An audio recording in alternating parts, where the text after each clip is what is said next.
اور تکبر کے بارے میں حدیث میں آتا ہے لا يدخل الجنة من كان في قلبه مثقال حبة مثقال ذرة من الكبر، کہ جنت میں وہ آدمی داخل نہیں ہوگا جس کے دل میں رائی کے دانے کے برابر تکبر ہوگا.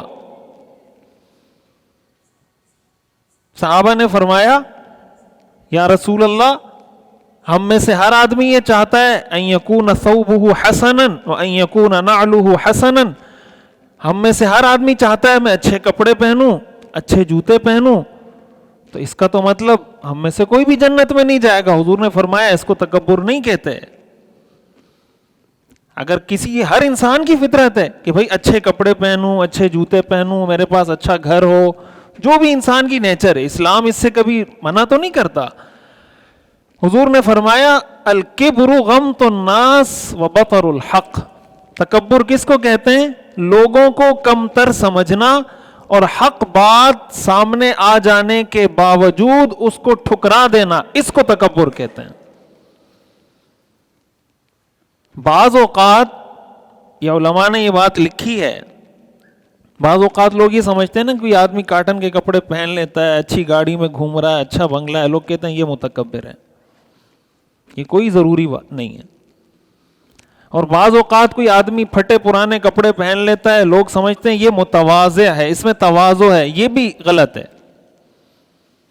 اگر کوئی آدمی اس نیت سے پھٹے پرانے کپڑے پہنتا ہے، کپڑوں میں پیون لگا کے وہ کپڑے پہنتا ہے کہ لوگ دیکھیں گے تو بولیں گے یار بہت نیک آدمی ہے، بہت سیدھا سادہ آدمی ہے،